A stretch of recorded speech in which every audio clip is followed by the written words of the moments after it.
I am Golab. My channel is Golab Academy. Today, that is 12th January on Sunday, the written test is conducted about the technical post of grade 3 under the Director of Health Service Assam. In written test, there are 100 marks and 50 questions. Each question carries 2 marks and 90 minutes is given to do that 50 question. All questions are multiple choice.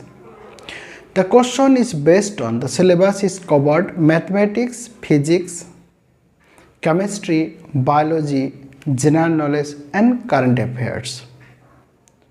So I will solve all 50 questions. It will take about half an hour. So keep watching so that you can compare that how much mark you will get, how marks you have done correct answer. So keep watching. Thank you. आज director of health service के under में written test हुआ है जिसमें technical post grade 3 का है। Date of exam यानी कि 12 जनवरी 2025 आज का दिन है, संडे है। इसमें टोटल मार्क्स 100 का है जिसमें नंबर ऑफ क्वेश्चन है 50 और एक क्वेश्चन का 2-2 मार्क का हुआ है। टाइम दिया था 1.5 घंटा और 90 मिनट। जो सिलेबस कवर हुआ है वो mathematics, physics, chemistry, biology, current affairs का और जीके। तो हमने इसकी पेपर को सॉल्व करेंगे जो सेट बी है, यानी कि सेट बी का क्वेश्चन, क्योंकि set wise question serial number अलग है, क्वेश्चन सेम है। नंबर ऑफ क्वेश्चन उसमें 50 रहेगा। जो क्वेश्चन इसमें आया हुआ है सेम क्वेश्चन आया हुआ है, लेकिन सीरियल नंबर अलग हो सकता है। हो सके सेट ए का क्वेश्चन नंबर 1 सेट बी का क्वेश्चन नंबर 5 के साथ मिस हो सकता है। तो मैं सेट बी को सॉल्व कर रहा हूँ। लगभग क्वेश्चन ऑलरेडी पढ़ के मैं बताऊँगा, ऑप्शन भी बताऊँगा, तो हमें सेट बी, सेट ए, सी और डी समझने में आसान हो जाएगी। ठीक है, ओके। तो शुरू करते हैं। सबसे पहला है, इसमें थोड़ा सा उल्टा हुआ, नेक्स्ट बार से सही रह जाएगा। तो हमारा पहला क्वेश्चन है the soldiers were rewarded for their bravery. इसमें बताया गया कि जो ब्रेवरी है ये नाउन है, तो ये कौन सा नाउन है। हमने ऑलरेडी स्टडी करते हैं कि proper noun, common noun, collective noun, abstract noun. तो कोई और टाइप ऑफ नाउन है। नाउन जो एब्स्ट्रैक्ट नाउन है वो नाउन क्वालिटी समझाता है। एग्जाम्पल जैसे क्वालिटी हो गया, फीलिंग्स हो गया, जैसे लाभ हो गया। लाभ क्या है, फीलिंग्स को समझाता है। उसके बाद ब्रेवरी हो गया, ब्रेवरी क्या है, क्वालिटी को समझा रहा है। तो क्वालिटीज़ को जिस वर्ड ने, जिस नाउन ने समझाता है उसको एब्स्ट्रैक्ट नाउन बोलता है। तो इसकी आंसर हमारा आ जाएगा एब्स्ट्रैक्ट नाउन। ठीक है, ओके। तो नेक्स्ट आ गया what is the female dog is called. तो इसका मैं आंसर ले देता हूँ। ये हो गया abstract noun.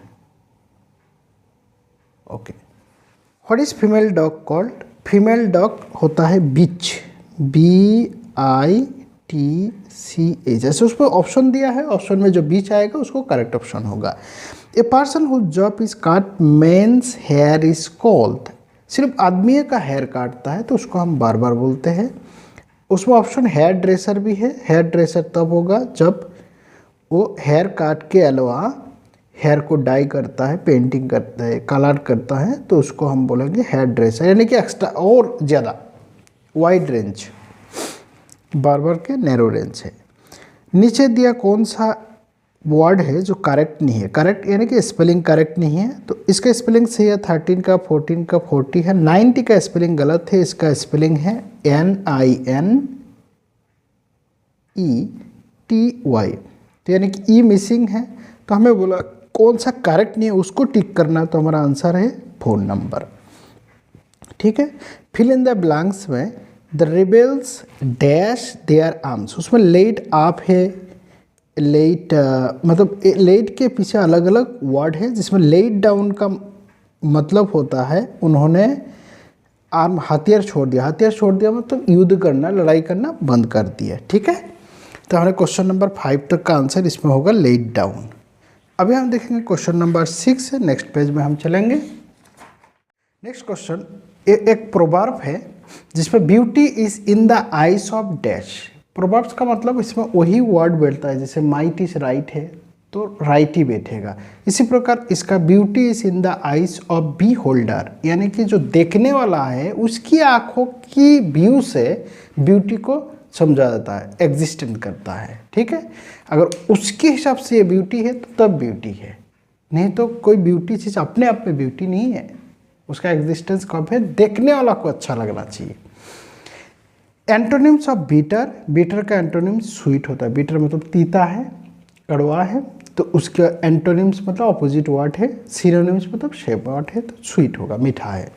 Group of sheep is called, कोई भी चीज़ों का, जैसे काऊ का ग्रुप है, बहुत सारा काऊ एक साथ अगर मिलता है तो उसको हार्ड बोलते हैं, HERD। और शीप का होता है फ्लोक, FLOCK। ठीक है, तो इसका आंसर होगा B number, B holder. B holder मतलब देखने वाला।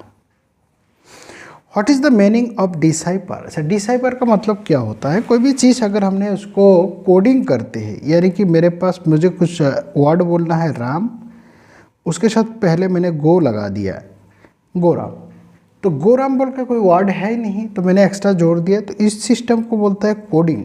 जब इस कोडिंग से गो हम आउट कर देंगे तो उसको बोलता है डिकोडिंग। तो डिसाइपर क्या है, डिकोड, एक कोडर है, ऑलरेडी कोडिंग करके रखा, यानी कि डिकोडर इसका होगा। आंसर ऑप्शन में डिकोडिंग है, डिकोडिंग या कोडिंग अगर रहता तो वो आंसर है। ठीक है, ओके। अभी हम देखते हैं 10 number, डिमिन्यूटिव form of river. River नदी का डिमिन्यूटिव मतलब सबसे छोटा पार्ट है, नदी का सबसे छोटा पार्ट, उसको क्या बोलता है, उसको बोलते हैं रिव्यूलेट। छोटे एकदम नाला, छोटे नदी, इसको रिव्यूलेट बोलते हैं। ये हमारा आंसर आ जाएगा, इसमें आंसर आ जाएगा रिव्यूलेट। ओके, रिजल्ट ऑफ एक्सप्रेशन, इसका हमें एक्सप्रेशन को करेंगे। तो सबसे पहले जो प्लस माइनस जो ए है, ए हमें प्रोडक्ट में लाएंगे, यानी कि 3/7 -6/11 -8/21 +5/22। ओके, सबसे पहले हमने देखेंगे कि इस 7 और 21, 11 और 22 इनमें थोड़ा सा मैचिंग है, तो उनको इकट्ठा करके दो दो करके एलसीएम लेंगे, जो आसान है। अगर पूरे का एलसीएम हम एक साथ भी निकाल सकते हैं, तो इसमें इजी करने के लिए 3/7 -8/21 +5/22, और ये वाला इधर ले आया। इस दोनों का अगर एलसीएम लेता हो तो ये हो जाएगा 21। 21 में 7 कितना बार जा रहा है, 3 बार, तो 3 3 9 -8, यहाँ पर प्लस हो जाएगा। इसको मैं 22 लेता हूँ तो 5 -11 2 जा 11 2 जा 22, इसलिए 6 से इसे प्रोडक्ट हो जाएगा 12 हो जाएंगे। एलसीएम का नियम है, बेसिक है, कोई नहीं।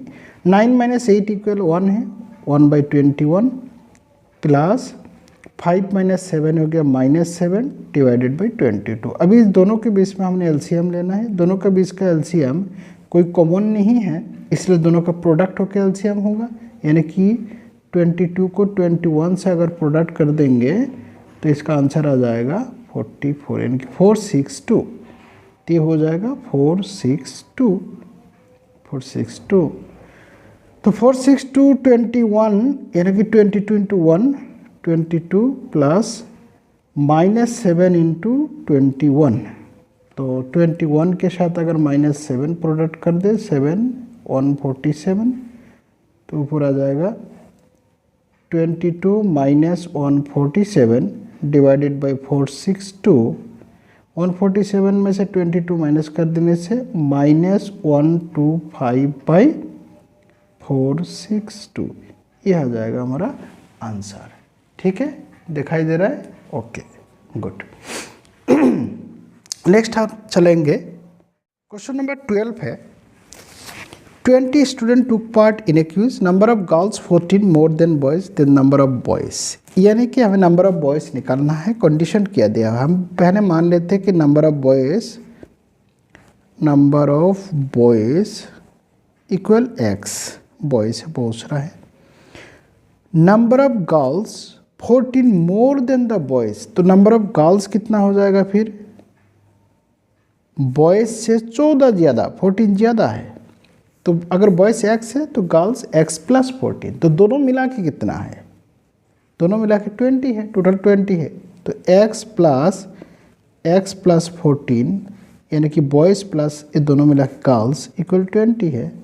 तो यहाँ से हमें क्या निकलेगा, x plus x equal 2x, और 14 उधर जाकर माइनस हो जाएगा, तो ये हमें मिलेगा 6, और 2 इंटू एक्स है तो x 2 उधर जाके डिवाइड हो जाएगा, आंसर हो जाएगा 3।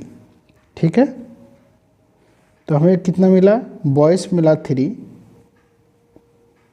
तो बॉयज़ मिल जाएगा कितना 3, और गर्ल्स मिलेगा 14 प्लस 3 17, तो गर्ल्स कितना ज़्यादा बॉयज़ से, 14 ज़्यादा है।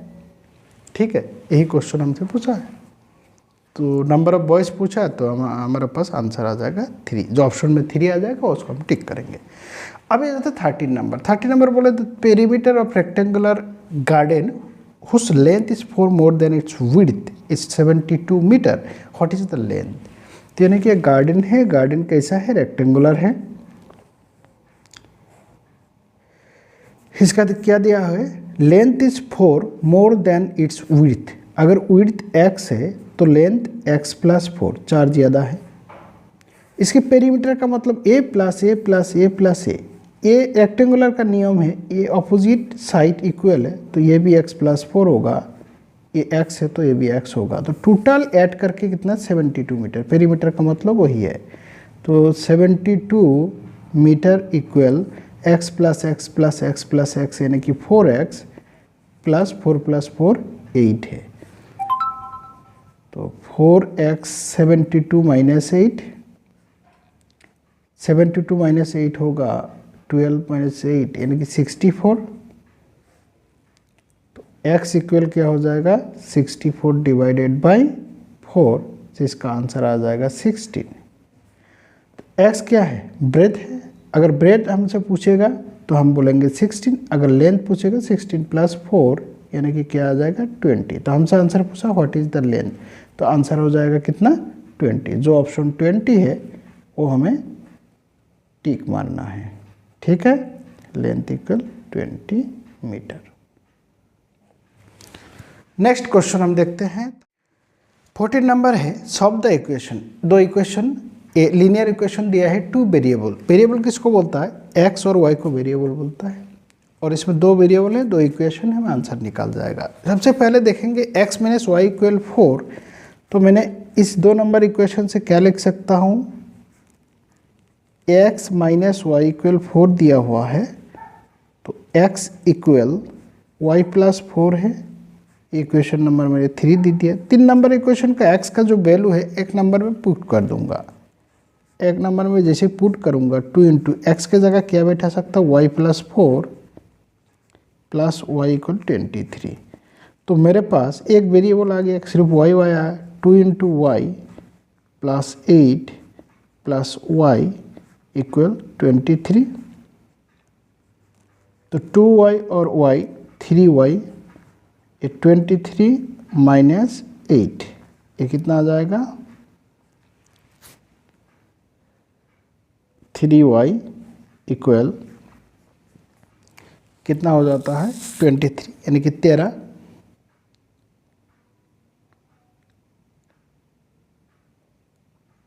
9 10 के 13, 13 में से 8 जाने से 8 + 13 यानी कि 15 हो जाएगा। ठीक है, तो y का वैल्यू आ जाएगा 15 डिवाइडेड बाई 3, 5 है।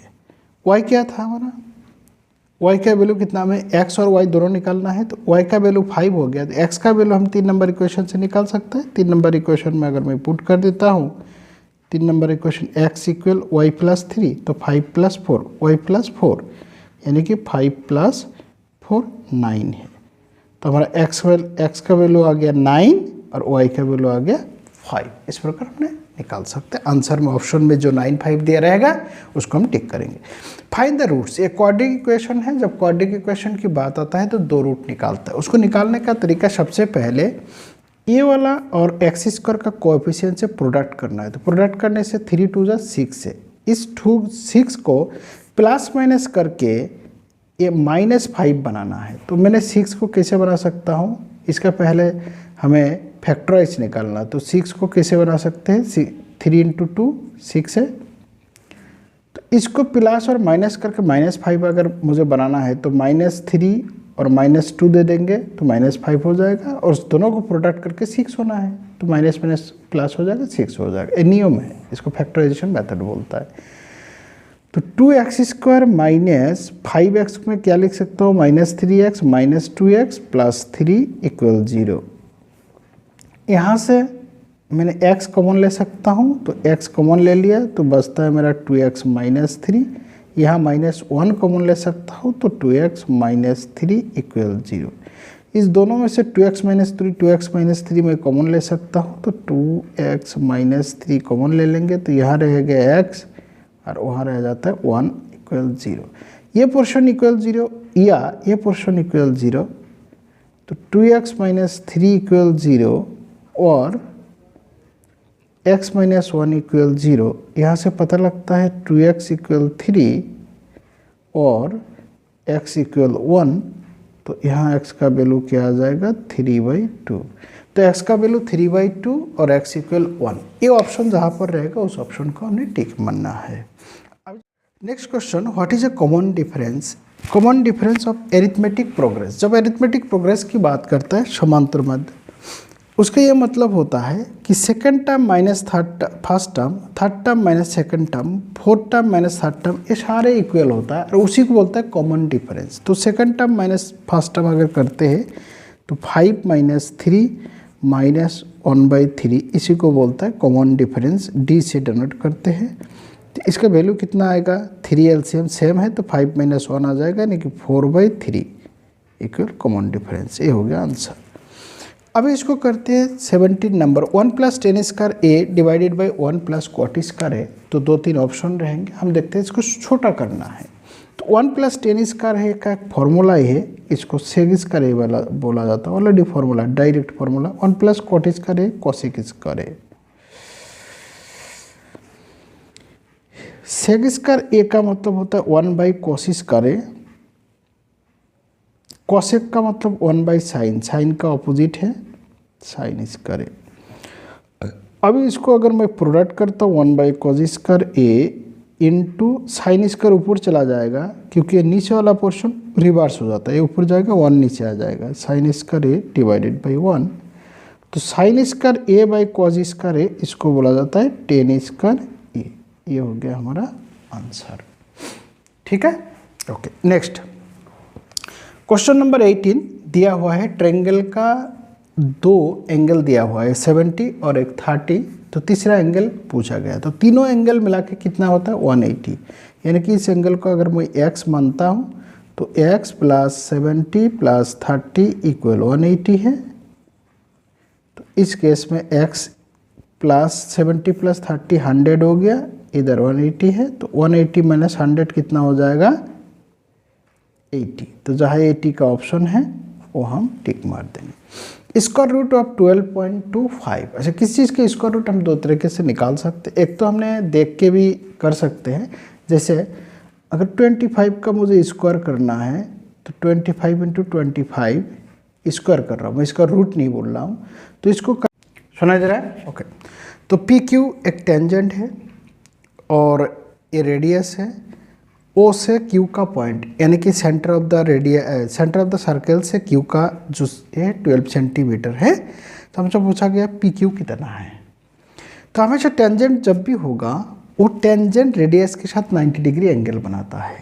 तो अगर इसमें देखता हूँ, ये OP 5 सेंटीमीटर रेडियस दिया हुआ है, OQ 12 सेंटीमीटर है और ये निकालना, इसको हमने x मान लिया। ये एक राइट एंगल ट्रायंगल है। राइट एंगल ट्रायंगल में हम पाइथागोरस का फॉर्मूला लगा सकते हैं, जिसमें ये बेस है, ये परपेंडिकुलर है, हाइपोटेनस है। तो perpendicular square plus base square equal hypotenuse square है। तो x² + 5² = 12², x² = 12² - 5², x under. Question number 21 है, लार्जेस्ट कॉन्टिनेंट। टोटल हमारे पास कितना है, 7 कॉन्टिनेंट है। कैसे, Asia, Europe, north America, south America, Africa, Australia, Antarctica. तो सबसे बड़ा वाला कॉन्टिनेंट है एशिया कॉन्टिनेंट, जो हम इंडिया भी अपना एशिया कॉन्टिनेंट का पार्ट है। और सबसे छोटा वाला क्या, ऑस्ट्रेलिया। तो इसमें हमें क्या लिखना है, एशिया लिखना है। ठीक है, okay nice. Old name of Guwahati, Guwahati का जो पुराना नाम है वो है प्रागज्योतिषपुर,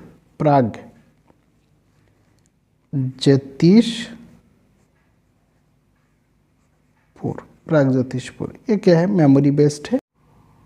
तो ओल्ड नेम ऑफ गुवाहाटी हमने देख लिया, प्रागज्योतिषपुर है। ये करंट अफेयर्स बेस्ड है। American astronaut is now standard in space. Astronaut का मतलब है जो स्पेस के बारे में या आकाश स्काई के बारे में उनके स्टडी करते हैं, साइंटिस्ट हैं। तो अमेरिका से 2 एस्ट्रोनॉट गए थे, ये जून महीने में लगभग, डेट मेरे को याद नहीं। सुनीता विलियम और दूसरे का नाम है, हमारा ऑप्शन में सुनीता विलियम है। इन्होंने 8 दिन के लिए गया था, लेकिन इनकी जो रॉकेट जो व्हीकल जो लेके गए थे स्पेसयान, वो ख़राब हो गया। तो ख़राब होने के कारण वहीं पर रहना पड़ा। वहाँ पर इंटरनेशनल स्टेशन है, स्पेस स्टेशन है, उस जगह पर कम से कम 6 महीने के लिए रहने के लिए व्यवस्थाएं हैं। वहाँ ऑक्सीजन भी रिप्रोड्यूस्ड होता है, पानी का व्यवस्थाएं है, तो कोई दिक्कत नहीं है, उन्होंने उधर ही है। तो उनको विदिन 6 मंथ में या जब भी ऐसा लगता है यहाँ से, तो स्पेस बेस के उनसे रिटर्न कर लेंगे। ठीक है, उसमें हमेशा रहता है, क्रू मेंबर जाते रहता है। उसके बाद एक समर ओलंपिक हर 4 साल में एक बार होता है, 2028, तो 2024 में हुआ था। तो 2028 पे कहाँ होना है क्वेश्चन पूछा है, ये भी करंट अफेयर्स है, लॉस एंजेलिस में होना है। उसके बाद author Freedom at Midnight. Freedom at Midnight एक बुक है जो हमारा 1947 में हमें फ्रीडम मिला था, आज़ादी मिला था, उसके ऊपर लिखा गया है।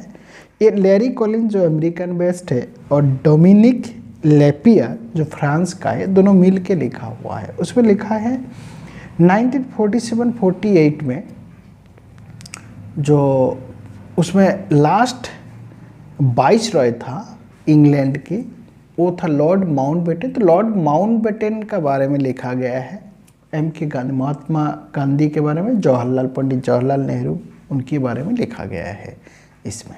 ठीक है, इसलिए इसका फ्रीडम एट मिडनाइट लिखा है, इसका बुक का नाम है। नेक्स्ट हम देख, तो 26 में क्वेश्चन है, who was the last king of Ahom kingdom in Assam. तो अहोम किंगडम, अहोम कब आया था, मेरे को लग रहा है 1228, लगभग 600 ईयर्स इन्होंने इस किंगडम का एज था, किंगडम ने चलाया है। तो लास्ट किंगडम था पुरंदर सिंहा। पुरंदर सिंहा एक किंग था 1818 और 1819 में। 1819 में फिर म्यांमार ने अटैक किया था, यानी कि मान, असम में मान का अटैक हुआ था। तो मान ने अपना पुरंदर सिंह से किंगडम चला गया था। 1833 में इंग्लैंड के अंग्रेज़ की हेल्प लेके, यानी कि उसको बोलते हैं एंग्लो इंडियन, और किसके साथ, म्यांमार का जो फर्स्ट लड़ाई, बर्मा के साथ फर्स्ट लड़ाई, बर्मा बोला जाता था, तो उनके साथ लड़ाई होके 1833 में म्यांमार को आउट कर दिया और दोबारा पुरंदर सिंह को किंग बना दिया। किसने बनाया, इंग्रज ने। उसकी बदौलत में ईयरली 50,000 रुपीज़ इनको देना होता था। ये 1839 में ये क्या है, डिफ़ॉल्ट हो गया, कर नहीं पाए, जो 15,000 अंग्रेज़ को देना था नहीं दिया, तो अंग्रेज़ ने फिर इसको हटा दिया। तो ये 1833 से लेकर 2 बार था, यही है last king of Ahom kingdom. इसका नाम ऑप्शन में जो पुरंदर सिंह होगा वही होगा। फुल फॉर्म ऑफ एलपीजी जो हम घर में यूज़ करते हैं, एलपीजी, उसको बोलता है लिक्विड पेट्रोलियम गैस, लिक्विफाइड बोलता है, लिक्विफाइड पेट्रोलियम गैस है। ठीक, जो ऑप्शन में होगा वो होगा। उसके बाद ex officio chairperson of Rajya Sabha, तो इसको मैं लिख देता हूँ ऐसे, इसका पीडीएफ मिल जाएगा already. Liquefied of petroleum gas, ex officio chairperson of the Rajya Sabha. हमारा जो सांसद सदन है उसमें 2 है, एक राज्यसभा एक लोकसभा है। लोकसभा में स्पीकर होता है और राज्यसभा में स्पीकर नहीं होता है। उसका जो चेयरमैन होता है, chairperson ex officio. Ex officio का मतलब है जो वाइस प्रेसिडेंट है बाय डिफॉल्ट वो चेयरपर्सन हो जाएगा, कोई इलेक्टेड नहीं है। वाइस प्रेसिडेंट जो भी होगा, इंडिया का प्रेसिडेंट एक है तो वाइस प्रेसिडेंट है, वाइस प्रेसिडेंट हो गया मतलब वो बाय डिफॉल्ट चेयरपर्सन, इसको एक्स ऑफिशियो बोलता है। ठीक है, ओके। तो कौन होगा फिर? वाइस प्रेसिडेंट, इसका आंसर है वाइस प्रेसिडेंट। प्रेसिडेंट का शॉर्ट फॉर्म ये। उसके बाद number of spoke in Ashok चक्र। अशोक चक्र कहाँ पर देखने के लिए मिलता है? हमारा जो तिरंगा है, नेशनल फ्लैग है, उसमें नेशनल फ्लैग में ऐसा है एक चक्र है बीच में, उसमें 24 स्पोक, इसको स्पोक बोलता है 24। एक एक स्पोक एक वर्चुस को समझाता। वर्चुस का मतलब कोई काइंडनेस को समझाएगा, कोई लाभ को समझाएगा। तो इस प्रकार वर्चु 24 वर्चुस को समझाता है, इसलिए हमें नंबर पूछा है कि हाउ मेनी स्पोक्स, तो आंसर होगा 24।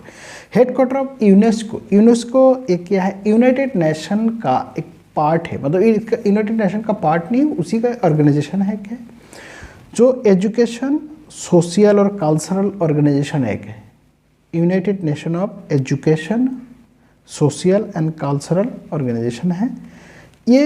इसका मेन हेडक्वार्टर है पेरिस में, तो जहाँ पर पेरिस का ऑप्शन है तो उस ऑप्शन को हम टिक मारेंगे। Malaria is caused by A type of, malaria protozoa से होता है। ठीक है, किससे होता है? प्रोटोजोआ। ना बैक्टीरिया नहीं है, वायरस नहीं है और फंगस भी नहीं है, प्रोटोजोआ बीमारी है। नेक्स्ट देखते हैं प्रॉपर्टीज ऑफ मेटल्स, यानी कि मेटल्स का प्रॉपर्टी दो टाइप का होता है, एक मेटल्स होता है, एक नॉन मेटल्स होता है। जो प्रॉपर्टीज से हमें पता करते हैं कि मेटल कौन सा है, नॉन मेटल। जो मेटल का प्रॉपर्टी मेलेबल है, यानी कि हमें जब हैमर मार देंगे तो पतला सा ऐसा प्लेट जैसा भी बना सकते हैं। लस्ट्रस है, यानी कि शाइनी है, चमकता रहता है। डक्टाइल, डक्टाइल का मतलब उसको खींच के लंबा मतलब पीट पीट के हम वायर की तरह बना सकते हैं। और सोनारस है, सोनारस का मतलब अगर ऐसे ऐसे अगर मारते हैं तो उसमें आवाज़ होता है। ठीक है, साउंड होता है, ये अगर साउंड होता है उसको सोनारस बोलता है। लेकिन हमें लास्ट ऑप्शन है नॉन सोनारस, ओरिजिनल ऑप्शन है सोनारस। तो सिंस नॉन सोनारस है तो ये which is not the properties, तो उनमें से डी होगा आंसर, ये होगा answer. Fossil fuel, fossil fuel चार ऑप्शन है। फोसाइल फ्यूल किसे बोलता है? जो ज़मीन के नीचे दबा हुआ कुछ अवशेष एनिमल्स का या प्लांट्स का, उसमें अवशेष से कोयल, वॉयल, नेचुरल गैस बनता है। ठीक है, उसको फोसाइल फ्यूल बोलता है, नॉन रिन्यूएबल एनर्जी है। तो ऑप्शन में हमारा कोल है, तो हमें कोल में टिक मारना है। Male reproductive part of flower, flower का भी रिप्रोडक्टिव पार्ट होता है, ह्यूमन की तरह है। तो उस मेल रिप्रोडक्टिव को बोलते हैं स्टामेन। ये जो ऐसा ऐसा अगर फूल है तो फूल में देखना ऐसा करके ऐसा रहता है। ठीक है, ऐसा करके फूल रहेगा, यहाँ पर ऐसा गुटली टाइप का रहता है। तो ये जो मुंडी के ऊपर है इसको बोलते हैं एंथर, पोलन है। ठीक है, और ये पूरा सिस्टम को बोलता है stamen.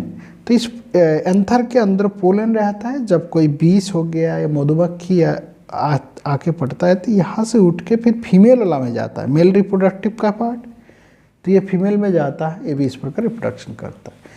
Nucleus is found in which part of the cell, cell के अंदर न्यूक्लियस रहता है, उसके अंदर लाश रहता है। तो न्यूक्लियस किसका अंदर रहेगा? न्यूक्लियस का। न्यूक्लियस किसका अंदर है? सेल का अंदर है। Chlorophyll pigment present in the leaf of green plants in essential for. अच्छा, अब जितना भी लीफ पत्ता है, ग्रीन पत्ता है, उस पर क्लोरोफिल रहता है, तो उसका क्या काम है, किसमें टेक पार्ट लेता है? क्लोरोफिल क्या करता है? जो सोलर एनर्जी है उस एनर्जी को एब्जर्व करता है, कन्वर्ट करता है।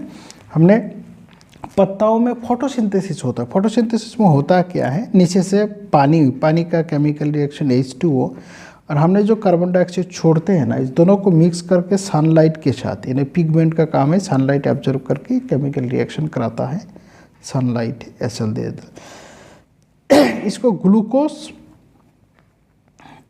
प्लस ऑक्सीजन में कन्वर्ट करता है। तो ऑक्सीजन हमारे लिए काम में आता है, ग्लूकोज किसके लिए काम में आता है?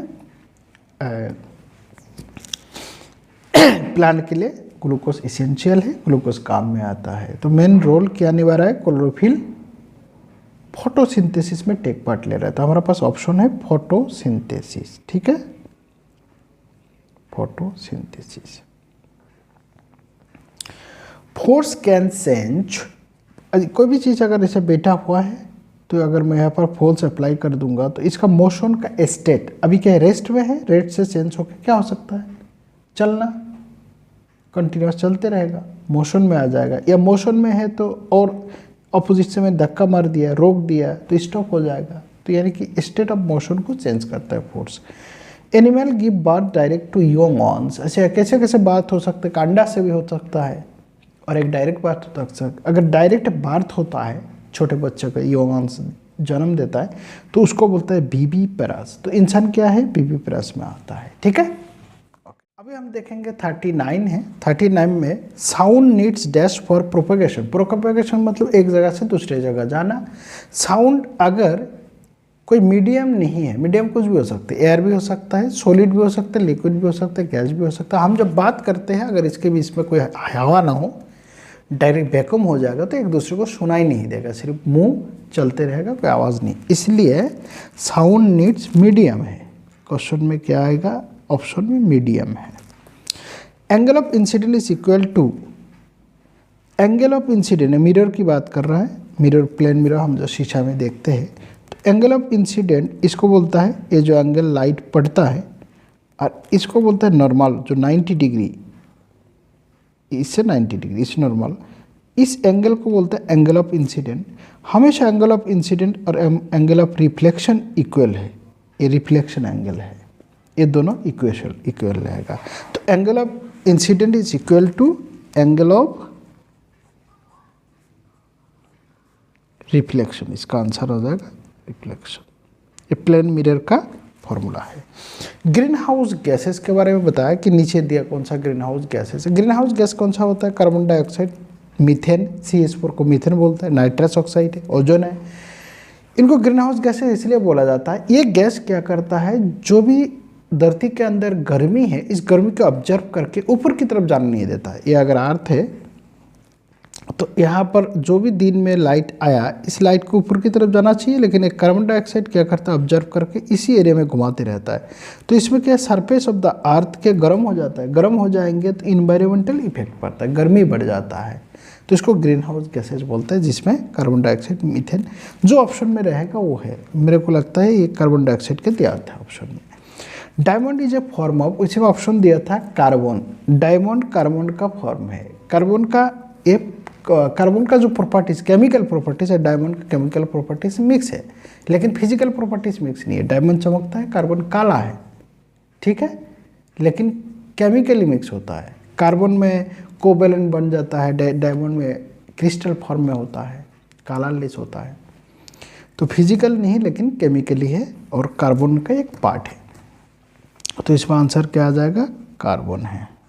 ये केमिस्ट्री का है, ठीक है, ये केमिस्ट्री का, फिजिक्स का है, ये साउंड फिजिक्स का है। तो hydrochloric acid reacts with sodium hydrate, hydrochloric HCl, ये उधर ऑलरेडी लिखा हुआ है, HCl क्या हाइड्रोक्लोरिक एसिड है, सोडियम हाइड्रोक्साइड ये क्या है, बेस है। इस दोनों जो प्रोडक्ट रिएक्शन करता है तो क्या बनाता है, एसिड और बेस, इस दोनों प्रोडक्ट करके सॉल्ट और वाटर बनाता है। यानी कि इसमें Na से सोडियम होता है, तो यहाँ से सोडियम उठा लिया, यहाँ से Cl क्लोरीन आ गया, क्या रह गया OH और H, यानी कि 2 H 1 O, ये वाटर हो गया। इसको बोलता है सॉल्ट, जो हम खाते हैं ना सॉल्ट, वही ये वाटर, सॉल्ट और वाटर बनाता है। तो हमारे पास ऑप्शन आ जाएगा सोडियम क्लोराइड या सॉल्ट, तो सॉल्ट को हमें टिक मारना है। ये 43 है, ये 44, गलती से 45 उधर चला गया, 44 है। Hormones reduce blood sugar in our body, हमारा बॉडी से कौन सा हार्मोन ब्लड शुगर को रिड्यूस करता है। हम हार्मोन से देखते हैं कि जो भी डायबिटीज़ बीमारी है उसके पास क्या है, उसका ब्लड में शुगर ज़्यादा रहता है, तो शुगर को कम करने के लिए इंसुलिन का इंजेक्शन लगाते हैं। तो इसका आंसर इंसुलिन, क्या है, इंसुलिन। तो इंसुलिन रिड्यूस कराता है। How many chambers in human heart, अपना हार्ट के अंदर कितना चैम्बर है, 4 चैम्बर है, ऊपर 2 जिसको आर्टिया बोलता है, नीचे वेंट्रिकल्स, कितना आ जाएगा 4, ठीक है, okay. Name of disease caused by rabies virus. Rabies virus हम जानते हैं ना, सुनते हैं कि कुत्ता ने काट लिया तो ये रेबीज हो सकता है। तो रेबीज वायरस का जो नेम है वो नेम क्या है, इसको हमारा ऑप्शन में था, उस ऑप्शन में है फोबिया, हाइड्रोफोबिया। हाइड्रोफोबिया, फोबिया का मतलब डर है, हाइड्रो मतलब किसका, पानी, पानी से डरता है। इस प्रकार अगर रेबीज किसी ने अटैक किया तो पानी से डर लगता है उसको। नंबर है डक्टलेस ग्लैंड इस ऐसे। ग्लैंड कोई तरह का है जिसमें डक्टलेस ग्लैंड्स, जो हमारा ऑप्शन में था वो पिट्यूटरी ग्लैंड्स है, और ग्लैंड्स है जो डक्टलेस है, जैसे थायराइड हो गया वो भी डक्टलेस ग्लैंड्स है। ग्लैंड्स क्या करता है, हमें हार्मोन प्रोड्यूस करता है। उसके बाद 48 नंबर है kidney is a part of हमारे पास अलग अलग सिस्टम है, जैसे डाइजेस्टिव सिस्टम हो गया, एक्सक्रीटरी सिस्टम हो गया, इम्यूनी सिस्टम हो गया, ठीक, स्केलेटन सिस्टम हो गया। तो कौन सा सिस्टम का पार्ट है, किडनी क्या करता है, किडनी क्या खराब चीज़ों को बाहर निकाल दे, तो एक्सक्रीटरी का काम है खराब चीज़ों को बाहर निकालना। जैसे इसका पार्ट क्या, लिवर होगा, लंग्स हो जाएंगे, ठीक, तो किडनी भी इसी का पार्ट है। उसके बाद 49 number deficiency of vitamin C. Vitamin C की डिफिशियंसी में क्या बीमारी हो सकता है, बेरीबेरी, स्कार्बी, रिकेट्स और हेमोफीलिया। विटामिन सी के वजह से स्कार्बी होता है, ड्राई स्किन हमारा ड्राई होता है, ठीक है, बालों में ड्राई हो जाता है, मुंह सूख जाता है। तो इस प्रकार बीमारी वो बीमारी विटामिन सी के वजह से होता है, ठीक है। तो हमारा आंसर आ जाएगा कौन सा, option which of the following is communicable disease. Communicable दो डिजीज है, नॉन कम्युनिकेबल, कम्युनिकेबल। कम्युनिकेबल का मतलब एक दूसरे से फैलता है, नॉन कम्युनिकेबल नहीं फैलता है। जैसे हाइपरटेंशन नहीं फैलता है, कैंसर नहीं फैलता है, डायबिटीज मेलिटस नहीं फैलता है, लेकिन मीसल्स फैलता है। डायरेक्ट भी हो सकता है, इनडायरेक्ट भी एक दूसरे के ऊपर चला जाता है। तो हमारा ऑप्शन आ जाएगा डी नंबर, ठीक है। ये टोटल 50 है, इन 50 क्वेश्चन में एक क्वेश्चन का 2-2 मार्क है। तो उम्मीद है सारे को बहुत बढ़िया आंसर आया होंगे। तो इसके साथ कंपेयर करने से आप लोगों को पता चल जाएगा कि कितना मार्क आप लोगों को मिला है। विश यू बेस्ट, मैं चाहता हूँ हर किसी को अच्छा मार्क आए। Best of luck and have a nice day.